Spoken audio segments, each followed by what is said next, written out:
ومن سيئات أعمالنا من يهد الله فلا مضل له ومن يضلل فلا هادي له ونشهد أن لا إله إلا الله وحده لا شريك له ونشهد أن سيدنا وسندنا شفيعنا وحبيبنا ومولانا محمدا عبده ورسوله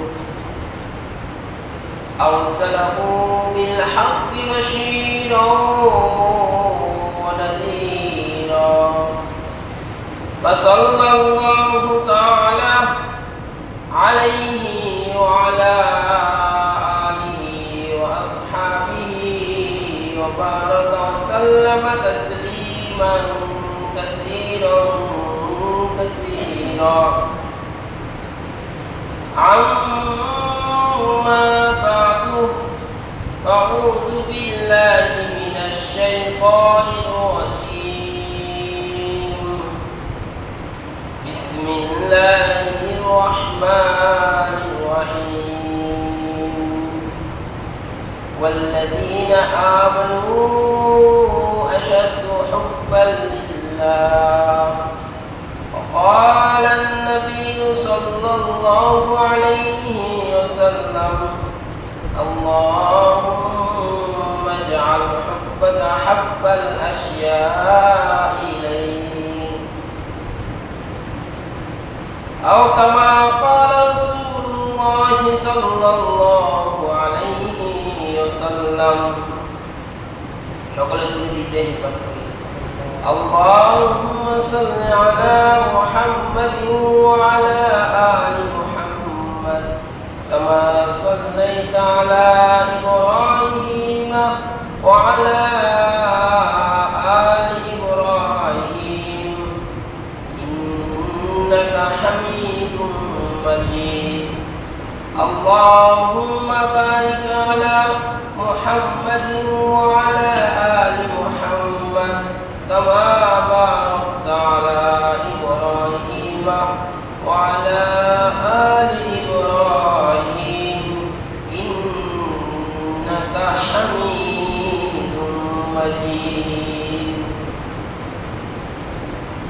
محترم معزز সম্মানিত মুসলিম কিরাম প্রথমে আমরা শুকরিয়া আদায় করি মহান স্রষ্টা রব্বুল আলামিনের যিনি আমাদেরকে তার পবিত্র ঘর মসজিদে জুমার নামাজ আদায় করার জন্য আসার বসার এবং নামাজের জন্য অপেক্ষা করার তৌফিক দান করেছেন এজন্য সকলে অন্তরে স্থল থেকে বলি আলহামদুলিল্লাহ। যে দেখেন আমরা যে রবের শুকরিয়া আদায় করলাম এই রবকে মানা বিশ্বাস করা এই রবের প্রতি ঈমান রাখাটা কতটা ভয়ানক পরিস্থিতির দিকে আমরা ধাবিত হইতেছি।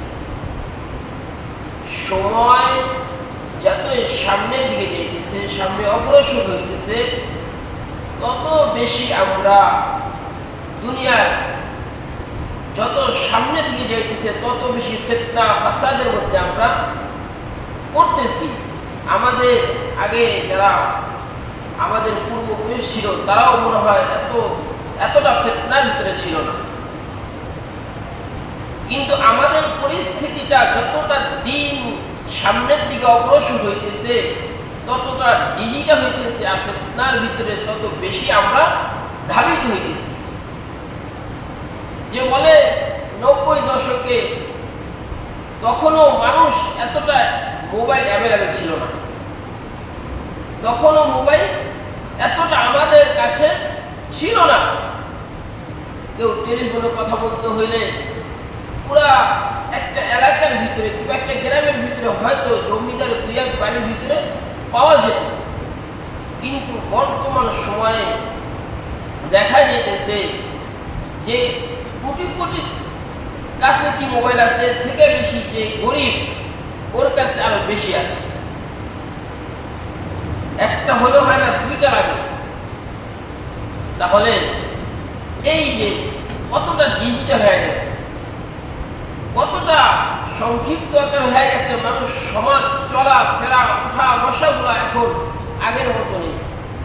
যেমন আগে ধরেন একত্র হলে বন্ধু বান্ধব বিভিন্ন বিষয়ের কথা হতো, কিন্তু এখন দেখা যায় একত্র হয় যার যার মোবাইল নিয়ে এসে করে থাকে। যে মোবাইল, এটাও কি একটা মুসলমানের ঈমানকে ধ্বংস করার জন্য অনেক বড় ফিতনা। আগে দেখেন আগেরকার জমিদার যারা ছিল তারা কি করতো, যারা জমিদার ছিল তারা তাদের আঙ্গিনায় বিভিন্ন নর্তকীদেরকে এনে নাচাইত। গরিব যাদের গরিব ছিল তারা টাকার বিনিময়ে কি করতো, নাচ গান করতো, এবং জমিদাররা এই নাচ গান দেখতো। আর এখন সমাজ আবার মোবাইল, আমাকে ভাইরাল করার আকাঙ্ক্ষা, আমাকে পৃথিবীর মধ্যে, আমাকে সমাজের মধ্যে সেলিব্রিটি বানানোর জন্য এখন মেয়েরা, যুবকেরা এমনভাবে তারা ইন্টারনেটের মধ্যে সংযুক্ত করে ফেলেছে যে এখন ধনী মেয়েরা নাচে যা রিক্সাওয়ালা পর্যন্ত দেখে, ভিক্ষা করে ভিক্ষাওয়ালাও দেখে। যে আগে নর্তকী ছিল কি জমিদার, তারা নর্তকীকে এনে নাচ গান দেখতো। এখন জমিদারের মেয়েরা যে ডিজিটাল হয়েছে, এখন তাদের নাচ দেখে রিক্সাওয়ালা, ব্যানওয়ালা, কামলা, এই বিভিন্ন শ্রেণীর লোকেরা, এখন তারা নর্তকী হয়ে গেছে। এই সমাজ আমাদেরকে যতটা সামনে যাইতেছে ফিতনার দিকে নিয়ে যাইতেছে। এই ফিতনা আমাদের জন্য, আমরা দেখতেছি আমাদেরকে আনন্দ দিতেছে, আমরা দেখতেছি আমাদেরকে আরো বেশি উৎসাহিত করতেছে, আমরা দেখতেছি আমাদেরকে আরো বেশি আধুনিক করতেছে। কিন্তু না, এই সমাজ ব্যবস্থা, এই আয় উন্নতি আমাদেরকে ইসলাম থেকে দূরে ঠেলতেছে, আমাদেরকে ইসলামের জ্ঞান থেকে দূরে ঠেলতেছে।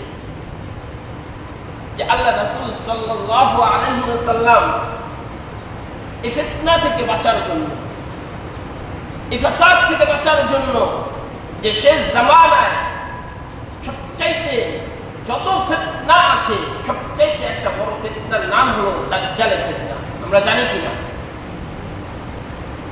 শুনেছি কিনা দাজ্জালের ফিতনা বিষয়? যে দাজ্জালের ফিতনা হবে সবচাইতে বড়, যত রকমের ফিতনা আছে। আর এই দাজ্জালের ফিতনাকে সামনে আনার জন্য ইহুদি এক গোষ্ঠী, তারা তাদের কার্যক্রমগুলো চালিয়ে দিতেছে, যে মানুষ আসার সাথে সাথে যাতে দাজ্জালকে শত্রু না ভেবে বন্ধু ভাবে।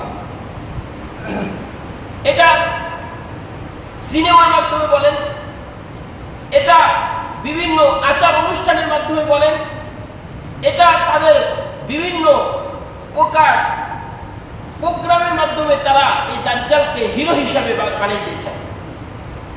কিন্তু এই দাজ্জালের কারণে আমাদের ঈমান চলে যাবে, এই দাজ্জালের কারণে আমরা ঈমান হারা হয়ে যাব, এই দাজ্জালের কারণে আমরা জাহান্নামী হয়ে যাব। যে দাজ্জাল, তার কপালে থাকবে কাফের লেখা থাকবে, কাফার কাফের লেখা থাকবে। এই দাজ্জাল মানুষকে চারটা ভাবে ধোঁকা দিবে। কয়ভাবে? আমরা সকলে বলি, আলোচনা বোঝার জন্য, চার ভাবে তার ধোঁকা দিবে। চারটা ধোঁকার পদ্ধতি, চারটা মানুষকে ধোঁকা দিবে। এক, তার ঈমান, ঈমানের উপর আক্রমণ হবে। দুই, তার সম্পদ। চার, তিন, তার জ্ঞান। চার, ক্ষমতা। এই চারটা জিনিসে মানুষের লাগে, ঠিক কিনা? মানুষ এই চারটার প্রতি কি আগ্রহী না? তাহলে বুঝেন দাজ্জালের মূল হাতিয়ার হবে কয়টা? 4টা। কি কি আমার সাথে বলবেন? 1 ঈমান, 2 সম্পদ, 3 ইলম জ্ঞান, এটা কি দরকার আছে কিনা, 4 ক্ষমতা। এই 4টা বিষয় নিয়ে দাজ্জাল তার প্রচেষ্টা পরিকল্পনা নিয়ে আগে যাবে। এখন এই 4টা জিনিস পুরো আমাদের সমাজে, শুধু আমাদের সমাজে না, আমাদের প্রত্যেকটা দেশের ভিতরে এবং পুরো বিশ্বের মধ্যে এই 4টা জিনিস দরকার আছে কিনা, আর এই 4টা জিনিসের মধ্যে সকলের লোক আছে কিনা? আছে না? এই ফিতনা থেকে আমরা কিভাবে বাঁচব? সে তো 4টা আমাদের ধোঁকা দিবে, এই 4টার মধ্যে আমাদের ধোঁকা দিবে। আল্লাহ রাব্বুল আলামিন সূরাতুল কাহফ নাম শুনেছি আমরা। যে ব্যক্তি প্রত্যেক শুক্রবারে সূরা কাহফ তেলাওয়াত করবে, আল্লাহ সুবহানাহু ওয়া তাআলা তাকে দাজ্জালের ফিতনা থেকে রক্ষা দিবেন। সুবহানাল্লাহ। কি এমন আছে যে দাজ্জালের ফিতনা থেকে সূরা কাহফ পড়ার কারণে আমরা বাঁচতে পারব? যে 4টা বিষয় আমাদেরকে, কারা দাজ্জাল, দাজ্জাল যে আমাদেরকে ধোঁকা দিবে, আমাদেরকে এই 4টা বিষয় থেকে যে আমরা বাঁচবো, এই সূরা কাহফ আল্লাহ সুবহানাহু ওয়া তাআলা এক এক করে 4টা ঘটনার মাধ্যমে আমাদেরকে বুঝাইছে যে তোমরা এমনি এমনি করে এর থেকে, এই ফিতনা থেকে বেঁচে আসবে। যদি তোমাদের প্রথমত কি ঈমান, ঈমানকে তুমি, আমি, আপনারা, আমরা কিভাবে রক্ষা করব? ঈমানের উপর আল্লাহ একটা ঘটনা নিয়ে আসছে যে ঈমানের উপরে কিভাবে পূর্বে যুগে তারা ঈমানের উপরে টিকে ছিল, জুলুম নির্যাতন অত্যাচারের পরেও তারা কিভাবে ঈমানের উপরে টিকে ছিল তা অনুসরণ করবে এবং ওই অনুযায়ী আমল করবে, তাহলে দাজ্জালের ফিতনা থেকে বাঁচতে পারবে। 2 হলো আপনার সম্পদ।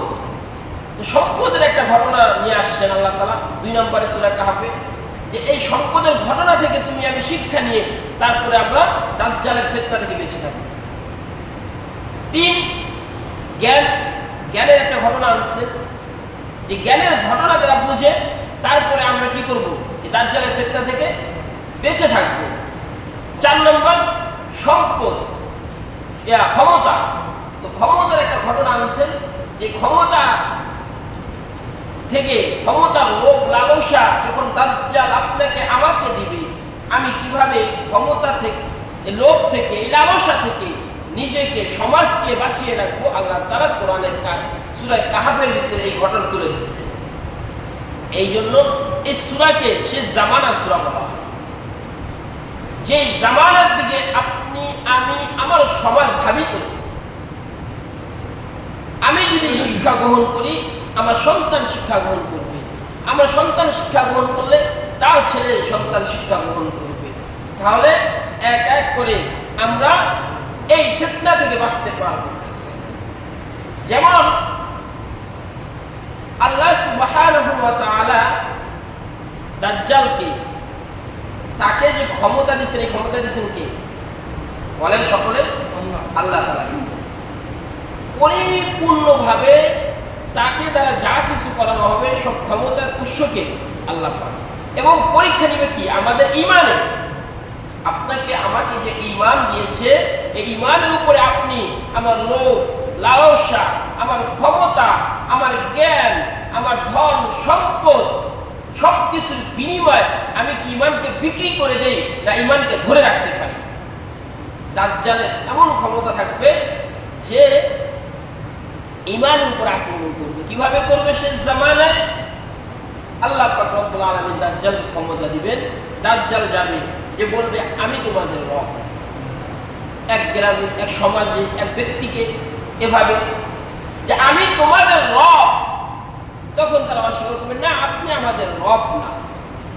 হ্যাঁ আমি তোমাদের রব। বলবে কিভাবে আপনাকে আমরা বিশ্বাস করব? বলবে ঠিক আছে, তোমার বাবা জীবিত আছে? না মৃত, মারা গেছে। তাহলে আমি তোমার বাবাকে জীবিত করে দেই।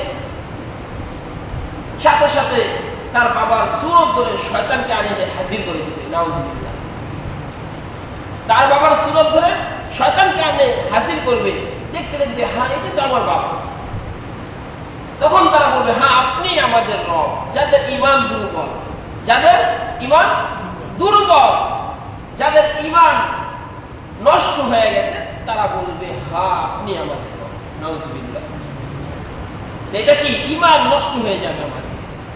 তারপরে অনেক জায়গায়, অনেক গ্রামে অঞ্চলে যারা নাকি তাকে মানবে না, বলবে দেখবা এখন আমি বৃষ্টি বললে বৃষ্টি এসে পড়বে। যারা বলবে হ্যাঁ ঠিক আছে দেখি, সাথে সাথে বলবে বৃষ্টি আসো, বৃষ্টি আসবে। তাদের ধান, তাদের সবজি, তাদের যত প্রকার জমিন থেকে ফল ফলাদি হয় সব কিছু বজায় যাবে, সব কিছু সুন্দরভাবে উঠবে। তখন তারা বলবে হ্যাঁ আপনি তো আমাদের রব, আপনি তো আমাদের প্রভু। যারা দাজ্জালকে রব মানবে তাদের জন্য এই সুযোগ সুবিধা। আর যারা দাজ্জালকে রব মানবে না, তাদের ওখানে বৃষ্টি হবে না, তাদের ওখানে হাহাকার লেগে যাবে, জমি ফেটে যাবে, তাদের ওখানে ফসলাদি উৎপন্ন হবে না, তারা তাকে রব বলে মানবে না, কিন্তু তারা ঈমানের ভিত্তিতে থাকবে। সুবহানাল্লাহ। দাজ্জাল লোকদেরকে বলবে তোমরা কি বিশ্বাস করো না আমি যে তোমাদের রব? তোমরা কি বিশ্বাস করো না আমি যে তোমাদের রব? আমি চাইলে তোমাদেরকে জান্নাতে নিতে পারি, আমি চাইলে তোমাদেরকে জাহান্নামে নিতে পারি। তোমরা কি দেখো নাই আমি তোমাদেরকে তোমাদের পূর্বপুরুষ বাপ দাদাদেরকে জীবিত করে দেখাইছি। আমি আসমান থেকে বৃষ্টি দিয়েছি, আমি এই পূর্ব জমিন থেকে আমি ফসল আদি উৎপন্ন করেছি, আমি বিভিন্ন প্রকার ফল ফলাদি গাছের ভিতরে বাড়াইয়া দিয়েছি, আগের তুলনায় আরো বেশি হইতেছে। তোমরা এইগুলা দেখো না? আমি চাইলে সেকেন্ডের ভিতরে, আমি চাইলে মুহূর্তের ভিতরে এক জায়গা থেকে আরেক জায়গায় যাইতে পারি। তোমরা কি এইগুলা দেখার পরও তোমরা কি আমাকে রব বলে স্বীকার করো না? তখন যারা নাকি দাজ্জালের এই সব কথাকে বিশ্বাস করে নেবে আর তাকে রব বলে স্বীকার করে নেবে, তাদের ঈমান থাকবে না।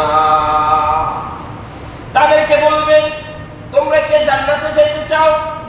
আমার এক হাতে জান্নাত আর এক হাতে জাহান্নাম।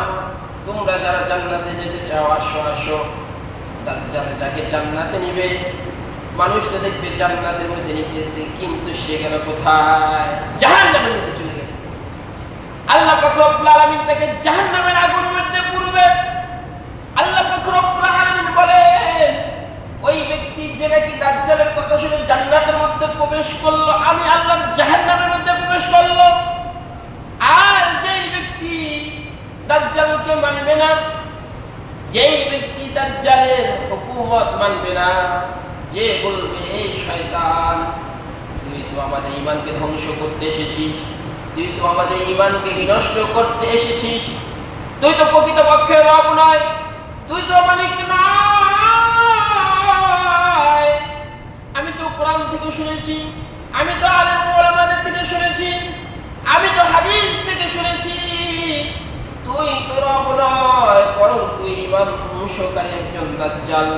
এই জন্য আমি রব, আমি ওই রবকে মানি যে রব আপনাকে তোর মতন দাজ্জালকে শক্তি দিয়েছে, আমি ওই রব্বে কারীমকে মানি। বলেন না সুবহানাল্লাহ। তখন দাজ্জাল তাকে জাহান্নামের মধ্যে নিক্ষেপ করবে আর সমাজকে দেখাবে দেখো তোমরা আমি আমাকে মানে আমি এই জন্য তাকে জাহান্নামের মধ্যে নিক্ষেপ করলাম। কিন্তু যখনই সে জাহান্নামের মধ্যে নিক্ষেপ করবে, আপনার আমার রব, আমার আপনার মালিক সাথে সাথে তাকে জান্নাতের মধ্যে নিয়ে যাবে। বলেন না সুবহানাল্লাহ। এই ফিতনা থেকে বাঁচার জন্য, এরকম ফিতনার সম্মুখীন হওয়ার জন্য সূরা কাহফ বেশি বেশি তিলাওয়াত করা, সূরা কাহফের অর্থগুলো জানা। আমি যে বলেছি শয়তান চারটা জিনিস দ্বারা ধোঁকা দিবে আর চারটা ঘটনা দ্বারা আল্লাহ তাআলা আবার ওই ফিতনা থেকে বাঁচার জন্য আপনাকে আমাকে যে ঘটনাগুলো উল্লেখ করেছে এই ঘটনাগুলো জানা দরকার আছে কিনা? আছে। এক কি আপনার আমার ঈমান হরণ করবে। তখন আপনি আমি আমার ঈমানকে কিভাবে বাঁচাবো? যে আমরা সকলে জানি যে যেই গুহার ভিতরে 7 জন যুবক ছিল, আসহাবে কাহাফ, যে 7 জন যুবক ছিল, তখন ওই অঞ্চল, ওই এলাকা, ওই দেশ ছিল মূর্তি পূজা করত, মূর্তি পূজারী ছিল তারা। তখন যে ঈসা আলাইহিস সালামের ধর্ম মানত, তারা মানত না। মানে যেই নবী আসছেন, সব নবী ছিলেন কি মুসলমান। আমরা ঈসাই বলি, আমরা যে ইহুদি বলি, তাদের নবী, সব নবী ছিল কি মুসলমান। যারা আল্লাহকে মানতে সবাই মুসলমান ছিল। তো এই 7 জন যুবক এই সমাজের বিপরীতে ছিল, এই সমাজের স্রোতের বিপরীতে নিজে চলছে, এই সমাজের স্রোতের সাথে নিজের গা ভাসিয়ে দেয়নি। কিভাবে দেয়নি?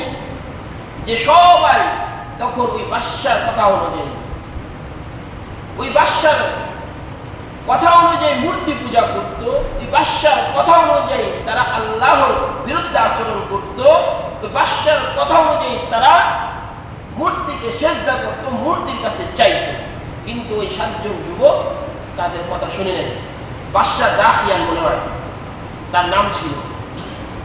তো বাদশা যখন দেখলো এরকম ভাবে সবাই আমার কথা শুনে, কিন্তু এই 7 জন যুবক তারা আমার কথা শুনে না, তারা নিরিবিলি নামাজ পড়ে, তারা নিরিবিলি এক রবকে ডাকে, তারা নিরিবিলি এক খোদার ইবাদত করে, এরকম 7 জন যুবক আমার সমাজে, আমার রাষ্ট্রে, আমার ক্ষমতা থাকার পরও কিভাবে থাকতে পারে? তখন তাদেরকে ডেকে আনা। বাদশা ডাক দিয়ে বলল, শোনো হে যুবকেরা, তোমরা যে রবকে মানো, তোমরা যে মালিককে মানো, তোমাদের যে রবকে মনে করো রিজিকের মালিক, যে রবকে মনে করো তোমাদের হায়াতের মালিক, যে রবকে মনে করো তোমাদের সব কিছুর মালিক, অসুখ বিসুখ, সুস্থতা অসুস্থতা সব কিছুর মালিক, যে রবকে মানো, ওই রব কথায়, ওই রব কথায়, বরং তুমি আমি আমরা আসো সবাই মিলে এই মূর্তি পূজা করি। তখন এই 7 জন যুবক বলল, না, আমাদেরকে মেরে ফেললো, আমরা এই মূর্তি পূজা করবো না, আমরা আমাদের রবের ইবাদত করব। তখন বাদশা বলল, তোমরা তো আমার ক্ষমতা সম্পর্কে জানো, আমি চাইলে তোমাদেরকে এখানে তোমাদের গর্দান ফেলে দিতে পারি, আমি তোমাদেরকে হত্যা করতে পারি, তারপরে থেকে তোমরা ওই রব থেকে মূর্তির দিকে ফিরে আসবে না। তখন বললেন, না, আমরা আসবো না। বললো, ঠিক আছে, তোমরা যুবক মানুষ, হয়তো রক্ত গরম, 3 দিন সময় দিলাম।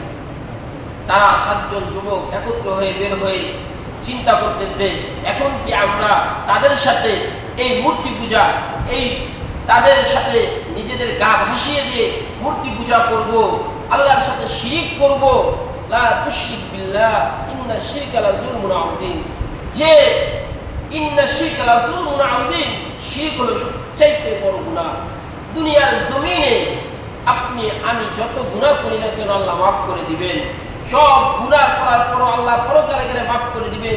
কিন্তু আল্লাহর সাথে যদি কেউ শরীক করে, আল্লাহর সাথে যদি কেউ সমকক্ষ করে, একত্র করে, আল্লাহ সুবহানাহু ওয়া তাআলা ওই যুবককে, ওই ব্যক্তিকে কখনো মাফ করে দেবেন না। তখন তারা ভাবলো যে আমি কিভাবে একটা মূর্তিকে, যে মূর্তিকে আমার হাত দ্বারা বানাইলো, তারা নিজের হাতে হাত বানাইলো, যে মূর্তি খাইতে পারে না, যে মূর্তি নিজে চলতে পারে না, যে মূর্তি দেখতে পারে না, যে মূর্তির ভিতরে নিজের অনুভূতি নাই, আমি কিভাবে তাকে মানি? আর আফসোস করলো, হায়, এই সমাজটা যদি ইসলামের পথে চলে আসতো, এই সমাজটা যদি এক আল্লাহর তাওহীদের পথে চলে আসতো, এই সমাজটা যদি লা ইলাহা ইল্লাল্লাহর পথে চলে আসতো, এই চিন্তা ভাবনা করতে করতে এই যুবকেরা একটা গুহায় গেল, আসহাবে কাহাফ। এই যুবকেরা একটা গুহায় গেল। গুহায় যাওয়ার পরে তারা ওখানে ঘুমিয়ে পড়ছে। তারা কি করছে? শুয়ে পড়ছে, ঘুম এসে গেছে, ক্লান্ত শরীরে ঘুমিয়ে পড়ছে। তারা সজাগ হয়ে ঘুমের থেকে উঠে ৩,৯০০ বছর পরে ঘুম থেকে জাগ্রত হয়েছে। জাগ্রত হওয়ার পরে এখন তাদের কাছে কিছু পয়সা ছিল, রুপিয়া, স্বর্ণ মুদ্রা। এই টাকা নিয়ে একজন বলতেছে, তারা ঘুম থেকে উঠছে, তারা কিন্তু জানে না যে কতদিন হয়েছে। তারা চিন্তা করতেছে 309 বছর। তারা চিন্তা করতেছে যে এখন বাইর হব, যদি আমাকে আপনাকে দেখে তারপরে বাদশাহ লোকেরা যদি ধরে নিয়ে যায় কি করা যায়? বলছে একটা চাদর দিয়ে পেঁচাইয়া তারপরে কিছু খাবার নিয়ে আসো। তারা যখন এই মুদ্রা নিয়ে খাবার আনতে গেছে, তখন বাজারের লোকেরা দেখে এই টাকা তো আমাদের সমাজের না, এই টাকার সাথে তো আমাদের টাকার কোনো মিল নেই। এখন আপনি আমি বলেন, আমাদের বাপ দাদারা 2 আনা 1 আনা আরো ছোট টাকাও ছিল, তখন ওই টাকা নিয়ে যদি আমি বাজারে যাই, আমি বলি আমাকে 1 কেজি গরুর গোশত দেন, দিবে? দেখেন এখন থেকে 50 বছর আগের টাকা চলে না, এখন থেকে 50 বছর আগের টাকাই চলে না, তাহলে 300 বছর আগের টাকা কিভাবে চলবে? তো দেখলো যে এই যে টাকা, এটা তো আমাদের টাকা না। এরকম ভাবে বলতেছে, তুমি কি কোনো গাইবী খাজানা পেয়েছো কিনা? তখন তো স্বর্ণ মুদ্রা ছিল, তুমি কোনো গাইবী খাজানা পেয়েছো? তো না রে, আমি তো সকালে ঘুমাইছি, এই যে কিছুক্ষণ আগে ঘুমাইলাম, ঘুম থেকে উঠে আপনি বাজারে আসলাম। বলতেছে কি বলে? বাজারের লোকেরা বলতেছে কি বলে? তারপরে তাদেরকে ধরে বাদশার কাছে নিয়ে গেছে। বাদশার কাছে যখন নিয়ে যায়, বাদশাহ মহোদয় তাদের তখন এই যে সময়ের পরিপ্রেক্ষিতে এই সমাজের লোকগুলা, এই বাদশাহ এবং এই এলাকা সব মুসলমান হয়ে গেছে। সুবহানাল্লাহ, এরা মুসলমান। এখনকার বাদশাহ কি? মুসলমান। এরা মুসলমান, এই সমাজের লোক মুসলমান। এখন বাদশাহ যখন দেখলো যে হ্যাঁ, এটা তো 300 বছর আগে এই টাকা, তখন তারা তাদের ঘটনা, যে তাদের মুখ দ্বারা শোনার পরে যে আমরা তো এরকম বাদশাহ ছিল, আমাদেরকে হত্যা করতে চাইছিল, আমরা তো আশ্রয় নিয়েছিলাম, ওখান থেকে আসি। তখন ওই বাদশাহ তার পূর্বপুরুষদের দেখতে দেখতে 8-9 পুরুষ পূর্বে গিয়ে দেখে যে এরকম এরকম বাদশাহ এবং এই 7 জন যুবকের কথা ওখানে লেখা আছে। লিখে রাখতো আগেরকার বাদশাহ। এরকম ভাবে খোঁজ করতে করতে এক জায়গায় গিয়ে ওই বাদশার ঘটনাও পাইছে, এই যুবকের ঘটনাও পাইছে, এই 7 জন যুবকের ঘটনা। তখন তারা এই যুবককে নিয়ে ওই গুহায় গেছে, চলো দেখি তাহলে তোমাদের আর 6 জন কোথায়। যখন ডাক দিছে, ডাক দেওয়ার পরে আপনার তারা আবার ওই গুহার ভিতরে যাওয়ার পরে ঘুমিয়ে পড়ছে। আল্লাহ তাআলা তাদেরকে মৃত্যু দিয়ে দিচ্ছে। তাদেরকে আল্লাহ তাআলা কি করছে? মৃত্যু দিয়ে দিচ্ছে। এখান থেকে দেখেন যে আল্লাহ সুবহানাহু ওয়া তাআলা এই মানুষদেরকে, এই যারা তো মুসলমান ছিল, আখিরাত সম্পর্কে তারা বিশ্বাস করতো, কিন্তু এতটা বিশ্বাস তাদের ছিল না যে আল্লাহ সুবহানাহু ওয়া তাআলা 300 বছর পর, 309 বছর পরে মানুষদেরকে জীবিত করতে পারে। ঘুমন্ত, তারা ঘুমিয়েই ছিল, ধরেন 300 বছর পর আল্লাহ জীবিত করছেন না, তাহলে এই আল্লাহ পরকালে আমাদেরকে জীবিত করতে পারেন। সুবহানাল্লাহ, তাদের ঈমান কি হলো? বেড়ে গেল। এবং তাদের স্ব-ইচ্ছা, এই যে লোকেরা যে ইচ্ছা পোষণ করেছিল যে হ্যাঁ এই সমাজটা ইসলামের পক্ষে চলে আসতো, এই রাষ্ট্রটা ইসলামের পক্ষে চলে আসতো, আল্লাহ সুবহানাহু ওয়া তাআলা তাদেরকে এটাও দেখালো যে এই সমাজ, এই রাষ্ট্র, এটা তোমাদের ইচ্ছা ছিল, আমি আল্লাহ এই সমাজকে ইসলামের পক্ষে নিয়ে আসছি। সুবহানাল্লাহ। এখান থেকে শিক্ষা আল্লাহ তাআলা বুঝাইতেছেন, ওই যে শেষ জামানায় যখন দাজ্জাল আসবে, যখন ঈমানকে হরণ করার জন্য, যখন ঈমানকে নষ্ট করার জন্য, ঈমানকে বিনষ্ট করার জন্য দাজ্জাল মানুষদেরকে দাওয়াত দিবে আর বলবে আমি হায়াত দিতে পারি, আমি তোমার বাবাকে জীবিত করতে পারি, আমি তোমার মাকে জীবিত করতে পারি, আমি তোমার দাদাকে জীবিত করতে পারি। এরকম ভাবে যখন বলবে, তখন আমি এই ঘটনা দেখাইলেন যে আমি 300-350 বছর পর আমি জীবিত করেছি। তাহলে দেখো, তোমরা ঈমান রাখবা, ঈমানের উপর অটল থাকবা, তাহলে আমি আল্লাহ তোমাদেরকে জান্নাত নসিব করব। সুবহানাল্লাহ। ঈমানের উপর থাকতে হবে। যত প্রকার ফিতনা আসুক না কেন, আপনাকে আমাকে ঈমানের উপর কি করতে হবে? অটল থাকতে হবে। তারপরে আপনার এই দাজ্জাল কি করবে? সম্পদের উপরে প্রভাব ফেলবে। যে দেখো তোমরা যদি আমাকে মানো তাহলে তোমাদের খ্যাত খামারের ভিতরে আমি অনেক বেশি সম্পদ, আমি অনেক বেশি সম্পদের মালিক বানিয়ে দেবো তোমাদেরকে। যত বেশি সম্পদের মালিক হোক না কেন আল্লাহ সুবহানাহু ওয়া তাআলা সেকেন্ডের ভিতরে গরিব বানিয়ে দিতে পারে না? পারে। তো দুই বন্ধু ছিল, এক বন্ধু ছিল ধনী আর এক বন্ধু ছিল গরিব।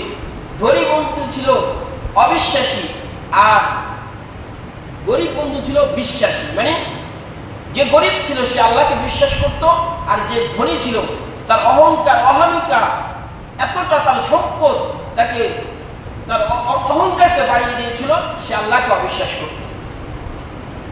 তো এক পর্যায়ে গরিব ব্যক্তিকে ওই ধনী ব্যক্তি বলতো, আমার কাছে সম্পদ আছে, আমি যা খুশি তা করতে পারি, আমার যা খুশি মন চায় আমি তাই করতে পারি। আল্লাহ তাআলা তাকে খেজুরের বাগান দিয়েছিল আর আঙ্গুরের বাগান দিয়েছিল। কি দিয়েছিল? আঙ্গুরের বাগান দিয়েছিল। তো তার এই আঙ্গুরের বাগানে প্রচুর পরিমাণ আঙ্গুর হইত। এরকম অহংকার অহমিক এত বেশি বেড়ে গেছিল, তার ঈমানই নষ্ট হয়ে গেছিল। আল্লাহ সুবহানাহু ওয়া তাআলা তখন তার আসমান থেকে আগুনের এক খণ্ড, আগুনের এক খণ্ডকে দিয়া তার এই দুই জমিনকে, আঙ্গুরের এবং খেজুরের বাগানকে পুড়ে দিয়েছে। সুবহানাল্লাহ। সে সাথে সাথে কি হয়ে গেছে? মাটির সাথে মিশে গেছে। তো আল্লাহ সুবহানাহু ওয়া তাআলা চাইলে যেমন সেকেন্ডের ভিতরে ধনী বানাইতে পারে, আবার সেকেন্ডে গরিবও বানাইতে পারে। পারে কিনা? এটা কি ওই সময়ের ঘটনা? বর্তমানে হয় না। এই যে ঢাকায় যে ভূমিকম্প হইল ধরে, আর ৩-৪% যদি হইতো তাহলে ঢাকার যত বড় বড় শিল্পপতি ছিল সব কি হয়ে যেত? গরিব হয়ে যেত, সব গরিব হয়ে যেত। আমাদের বঙ্গবাজারে গত বছর আগুন লাগছে না? আগুন লাগার পরে যার মনে করেন ৩-৪টা দোকান ছিল, আর ব্যবসায়ীদের নিয়ম কি? যা থাকে ঘরে বাইরে সব ঢুকাই কি ব্যবসা? এটা কি নিয়ম কিনা? যে ব্যবসা করলেই টাকা আসবে। যার ৩টা দোকান, 4টা দোকান, 5টা দোকান, যার কারো তো 10টা 20টাও ছিল, যার যত দোকান ছিল আপনার 1 ঘন্টার মধ্যে পুরো ছাই হয়ে গেছে না? যে কোটি টাকার মালিক ছিল সে সেকেন্ডের ভিতরে ফকির হয়ে গেছে কিনা? সেকেন্ডের ভিতরে সে ফকির হয়ে গেছে, সে অন্যের কাছে হাত পাচ্ছে। আজকে আমি যখন গাড়ি থেকে নামি, রিক্সা থেকে নামি কিংবা মাইক্রো থেকে নামি, দেখা যেতেছে কেউ ভিক্ষা করে। আজকে সে ভিক্ষা করতেছে, আল্লাহ চাইলে ওই গাড়ি থেকে নামে এই ভিক্ষুককে গাড়িওয়ালা বানাইতে পারে, আর আপনাকে ভিক্ষুক বানাইতে পারে। পারে কিনা? পারে কিনা? পারে। আপনারা দেখেন না তুরস্কের ঘটনা? তুরস্কের ঘটনা দেখেন না?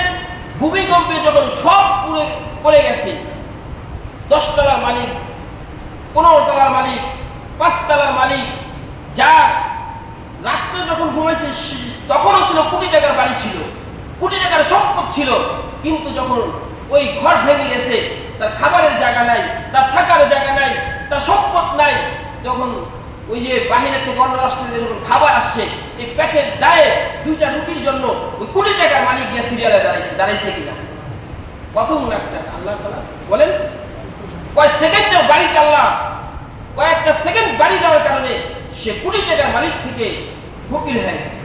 তাহলে এই সম্পদ দ্বারা যখন আমাদেরকে দাজ্জাল সম্পদের লোভ দেখাবে, সম্পদের আকাঙ্ক্ষা দেখাবে, যে তোমাকে আমি এমন সম্পদ দিব, এমন ধন সম্পদ দিব, তোমার ফসলগুলা, তোমার ক্ষেতের ফসলগুলা বাতাসে হেলতে থাকবে, তোমার গাছের ফলগুলা মাটিতে, জমিনে ডালগুলা জমিনের সাথে মিলে যাবে, তোমার এরকম এরকম সম্পদ আমি দিব। তখন যারা কম জুরি, কম ঈমানওয়ালা, তারা তো ওইদিকে ছুটবে। কিন্তু আল্লাহ বলেন যে এই ঘটনা থেকে শিক্ষা রাখো, সম্পদ হলো ক্ষণস্থায়ী।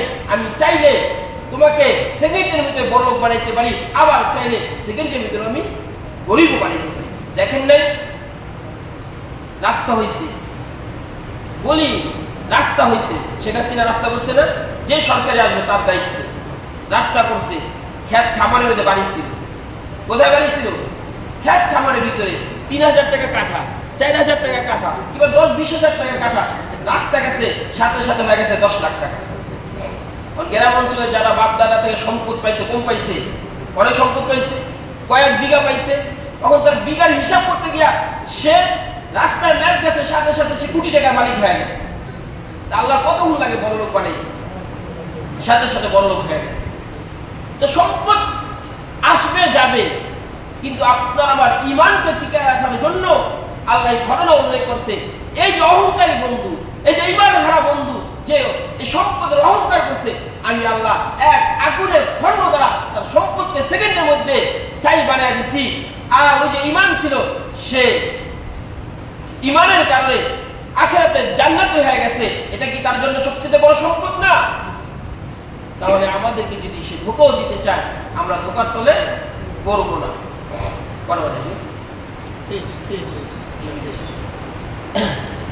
দেখেন আরো দুইটা ঘটনা আছে, যে সংক্ষেপে বলতেছি আমি।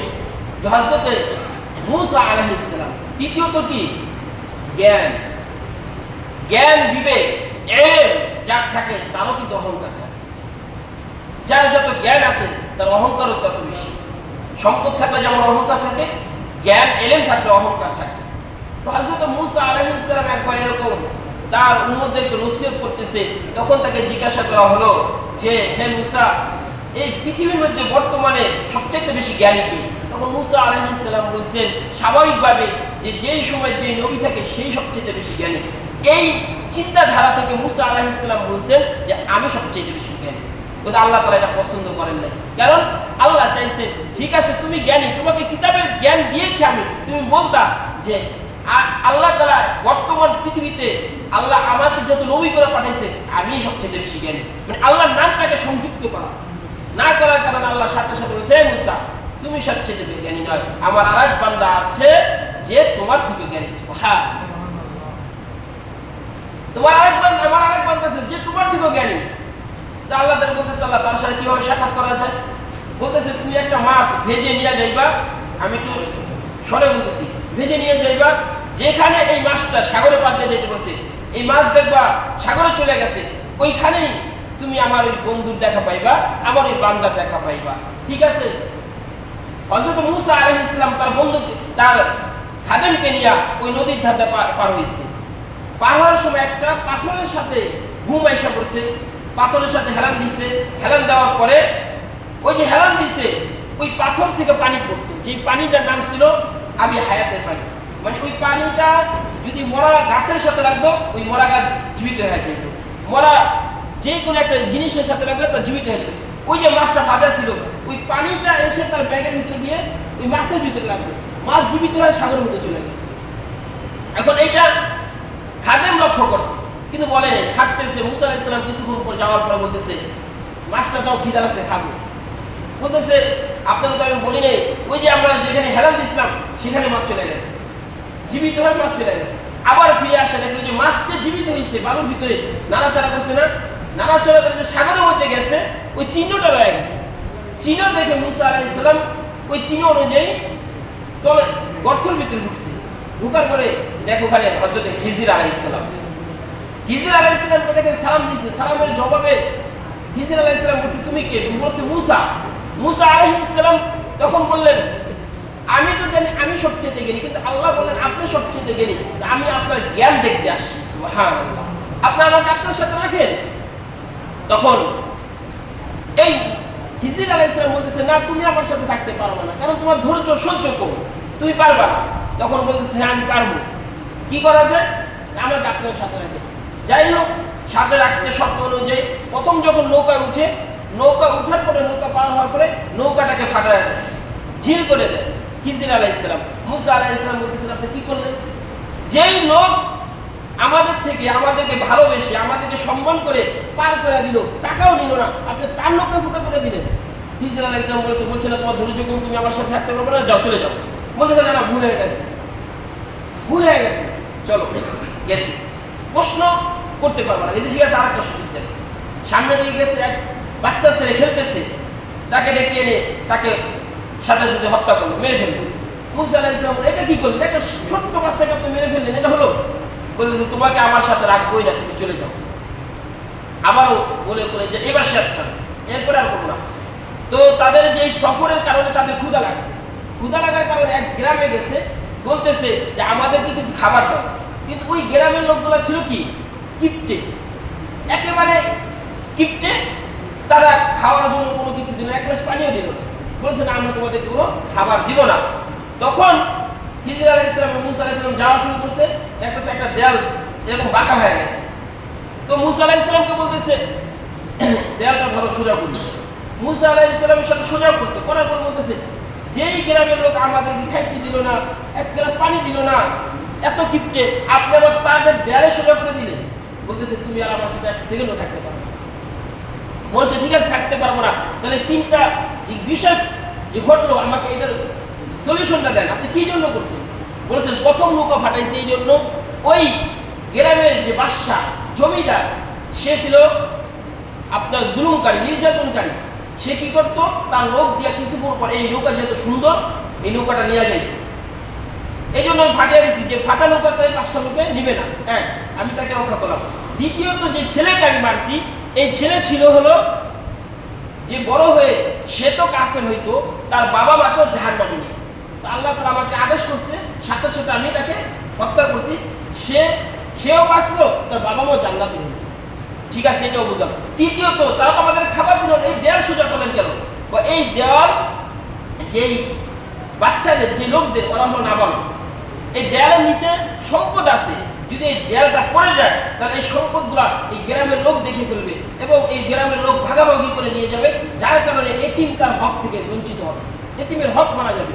আমি দেওয়ালটাকে সোজা করে দিলাম, এই বালক যখন বড় হবে তখন তারা তাদের সম্পদ এখান থেকে বুঝে নিবে। তাহলে বলতেছে হযরতে হিজর আলাইহিস সালাম হযরত মুসা আলাইহিস সালামকে, তোমার জ্ঞান আমার জ্ঞান কতটুকু জানো তুমি? কতটুকু? তোমার আমার জ্ঞান হলো যখন আমরা নৌকা দিয়ে আসি দেখছো একটা চড়ুই পাখি পানি খেতেছে, দেখছি যে এই চড়ুই পাখি ওই নদী থেকে তার মুখে যেই পরিমাণ পানি খাইছে, এই পুরা পৃথিবীতে আমরা যত লোক আছি আমাদের সকলের জ্ঞান এর সম পরিমাণ নাই। সুবহানাল্লাহ। আর চড়ুই পাখি পানি খাওয়ার পর সাগরে যে পরিমাণ পানি রয়েছে এর থেকে বেশি আমার আল্লাহর জ্ঞান। সুবহানাল্লাহ। বুঝতে পারছেন? জ্ঞানেও অহংকার করা যাবে? করা যাবে না। 4 নাম্বার কি ক্ষমতা, আমরা ক্ষমতার পাওয়ার দেখাই না। একটা চেয়ার পেলে মনে করি কি যে আমার থেকে বড় কে আছে, আমি তো সবচেয়ে বড়, আমার হুকুমে সব চলে। দেখেন না চেয়ার পড়ার পরে ওলামায়ে কেরামের প্রতি জুলুম নির্যাতন এখনো চলতেছে কিনা, আছে কিনা বলেন? আছে না? ক্ষমতার অদল বদল এটা হবেই, চিরস্থায়ী নয়।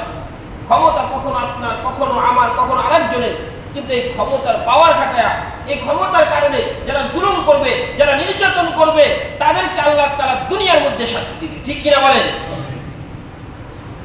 তো এই ক্ষমতার কারণে যারা শয়তান আমাদের যে দাজ্জাল এই ক্ষমতার পাওয়ার দেখাবে যে আমি তোমাকে ক্ষমতা দিয়ে দিব, আমি তোমাকে পাওয়ার দিয়ে দিব, তখন আল্লাহ তাআলা আরেকটা ঘটনা আনছেন, যে ঘটনা হলো বাদশা জুলকারনাইন। বড় হয়ে যেতেছে বাদশা জুলকারনাইন, যে ক্ষমতাওয়ালা ছিল, সংক্ষেপে বলি যে সে, যে আমরা জানি ইয়াজুজ মাজুজ ছিল, তার জমানার লোকেরা তাকে এসে বলছে যে ইয়াজুজ মাজুজের কারণে আমরা কেউ বাসা বাড়িতে থাকতে পারি না। তখন এই বাদশা জুলকারনাইন তাদের জন্য সীসা দিয়ে একটা দেয়াল করে দিয়েছিল, যে দেয়ালটা তার প্রতিদিনই চাটে, প্রতিদিনই চায়, ভাঙতে পারে না চেটে। তো আল্লাহর ইচ্ছায় শেষবার যখন ভাঙবে তখন বলবে ইনশাআল্লাহ কালকে সেটা ভেঙেই পারবো, তখনই ভাঙতে পারবে, এর আগ পর্যন্ত আর ভাঙতে পারবে না। তো এই বাদশা জুলকারনাইন যখন এই দেয়ালটা করে তখন তিনি বলছে যে আল্লাহ তাআলা যতদিন পর্যন্ত চায় ততদিন পর্যন্ত এই দেয়াল থাকবে। দেখেন এই বাদশা জুলকারনাইন ছিল পুরো পৃথিবীর বাদশা, 4 জন পৃথিবীর মধ্যে রাজত্ব করেছেন, এর মধ্যে 2 জন মুসলমান, 2 জন বেদীন। এই 2 জনের মধ্যে একজন মুসলমান হলো হযরত জুলকারনাইন।